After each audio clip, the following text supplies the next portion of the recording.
The best way to survive COVID-19 is not to get it in the first place. Governments can only do so much. Preliminary evidence from Japan suggests the cancellation of events, gatherings, and meetings may slow the spread of COVID-19 by as much as 35%, but that has not been enough to contain the outbreak. During the unbridled phase of a pandemic, the best thing we can do is shelter in place, staying home to reduce contact with those outside our households as much as possible. It's something non-essential workers can all do. Put simply, the American Journal of Emergency Medicine, staying home saves lives. This is how social distancing works. Instead of a scenario like this, you start breaking some of these exponential chains of transmission, so one person staying at home can have a huge effect. And you can't just wait until you hear it's in your area. I grew up in Wyoming, which months in only had a few hundred confirmed cases in the whole state. But by the time a single death occurs in your community, hundreds or even thousands of cases are likely present. We just haven't done the testing. So unless you're on some remote desert island somewhere, a remote desert island with good internet if you're watching this, well, then you should just assume the virus is in your neighborhood wherever you live. Those of us who need to leave our homes to provide essential services, from direct care to food delivery, should strive to keep a safe distance from others, and sufficiently sanitize our hands every time we touch a public surface before we touch our mucous membranes, meaning our eyes or the inside of our nose or mouth. This is good social distancing. This, not so much. Once the pandemic is more under control, ample testing is in place, and the healthcare system is no longer overrun, these social distancing precautions may start to be relaxed, at least for less vulnerable individuals. The good news is you can't infect others if you're not infected yourself, and you can't get the virus unless the virus can get to you. The COVID-19 coronavirus is thought to be transmitted from one person to the next via respiratory droplets coughed out by the infected, propelled through the air, and then landing up the nose, in the mouth, or perhaps even on the eyes of a person nearby. As a sign in 1918 put it, spit spreads death. Indirect avenues of spread involve infecting yourself by touching your eyes, nose, or mouth with hands contaminated by a virus-laden object or surface, such as rubbing your eyes or picking your nose after shaking someone's hand, or touching a public surface like an elevator button, handrail, gas pump, or toilet handle.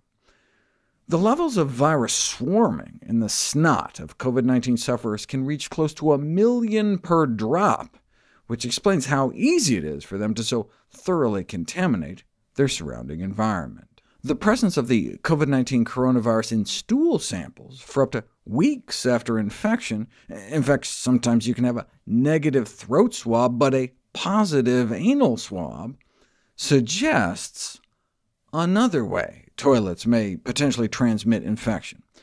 As you may remember from my Why You Need to Disinfect Your Toothbrush with White Vinegar video, modern flush toilets aerosolize a plume of up to 145,000 droplets of toilet water into the air, which can remain floating around for at least 30 minutes.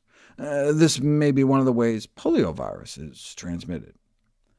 So put a lid on it. Close the lid before you flush, and then, of course, thoroughly wash your hands. The presence of the coronavirus in feces is also why the Oregon State Health Authority recommended people press pause on their peach emoji, and why the New York Post asked if coronavirus could be spread through farts, suggesting flatulence may be an aerosol-generating procedure, something I was surprised to see was actually put to the test.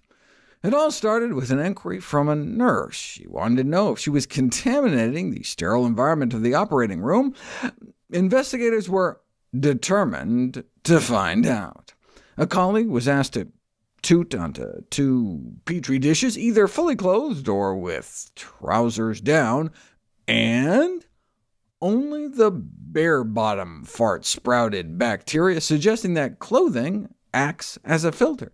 Pants are like a mask for your butt, both for the gut bacteria and the splattering they found of skin bacteria, thought to be blown from the cheeks by the sheer velocity of it all.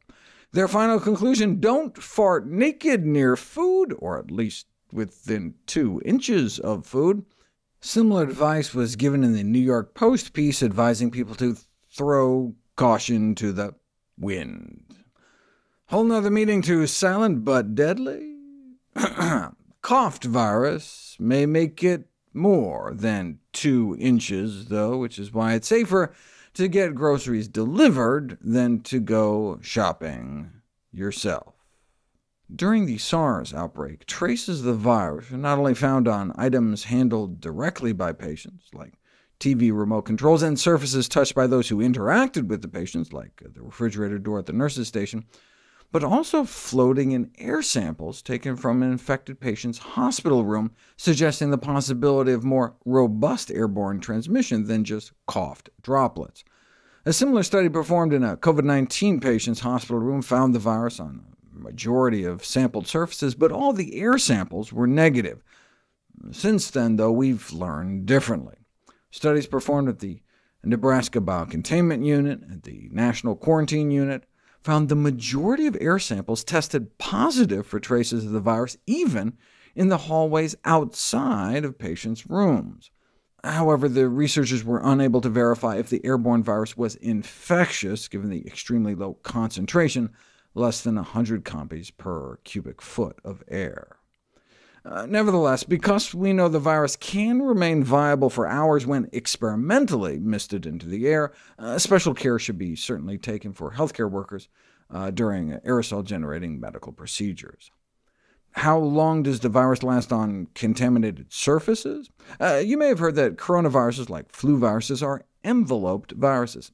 Enveloped in what? As coronaviruses, shown here in yellow, bud out of infected cells, shown here in blue, they cloak themselves in the outer layer of our cells. They're wrapped in a stolen swath of our own cell membranes. That oily coating helps them hide from immune surveillance because it looks like us, but it also makes them susceptible to disinfection and environmental inactivation. Non-enveloped viruses, like polio, can last for weeks outside the body, whereas envelope viruses tend to only be able to survive for days. As envelope viruses go, though, coronaviruses tend to be relatively resistant. There's a coronavirus that infects pigs, for example, that can last for a month on non-porous surfaces like metal, plastic, or glass, but at most, human coronaviruses only make it about a week. On copper and brass, coronaviruses may not be able to survive more than a few minutes at low levels of contamination and a few hours at higher doses. But different coronaviruses have different environmental stability. The SARS coronavirus lasted more than 6 days dried on plastic, whereas one of the common cold coronaviruses didn't even make it 3 days. The SARS virus lasts up to 4 days in water or soil, but survive for just minutes after drying on paper when lightly soiled, or up to a day when heavily contaminated, and less than an hour on cotton cloth. But what about SARS-2, the coronavirus that causes COVID-19? The COVID-19 virus appears to be more stable on paper than the SARS virus, with infectivity extinguished only after 24 hours at the same viral load that led to SARS to become inactive after 8 hours. The half-life of the COVID-19 virus on steel or plastic is about 6 hours, so about 99% is gone by 48 hours, but it may take as long as 96 hours for all infectivity to disappear. On cloth, the COVID-19 virus may only last for 1 day, but on the outer layer of surgical masks, it can survive for at least a full week. On printing paper, though, the COVID-19 virus appears to survive for less than 3 hours. The virus can only infect you, however, if it can get inside you. Having the virus on your fingers is only a problem if you then inoculate yourself by transferring that virus to your eyes, nose, or mouth. It's funny when they do experiments for the common cold to see if transmission is more through the air or through touch. They put people in these crazy arm braces where they can't bend their elbow, ensuring that they never touch their face. Having the virus on your fingers is only a problem if you then inoculate yourself by transferring that virus to your eyes, nose, or mouth. It's not your face in general. Touching your forehead, cheek, or chin is presumably no more dangerous than touching your elbow. The virus can't pass through your skin. The virus can only replicate in live cells, and the outer layer of your skin is covered by protective strata of dead skin cells. To get into your lungs, the virus has to find its way to your mucous membranes, the moist lining of your eyes, nostrils, or mouth. The reason your nose starts to run when you cry is that tears drain through tiny channels that tunnel through the nasal bone and spill into your nostrils, and viruses in your eye can travel the same route to get to your lungs. As long as you don't touch your face, why does it matter if surfaces are contaminated? Because you do touch your face. The oft-repeated 23 times an hour statistic is an overestimate, since of the touches recorded in the cited study on university students, most were just to the skin on the face, but 10 touches an hour were to the eyes, nose, or mouth. Adults videotaped in an office-type setting did worse, each touching their nostrils, eyes, or lips, an average of nearly 16 times an hour. What about doctors? Medical professionals were covertly observed during a grand rounds lecture at a hospital, and about 1 out of every 3 subjects picked their nose at least once.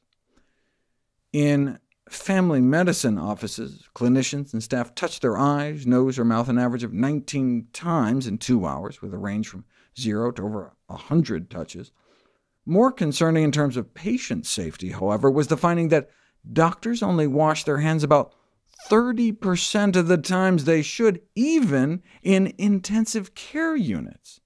And even when they did manage to wash their hands, it was for an average of less than 9 seconds.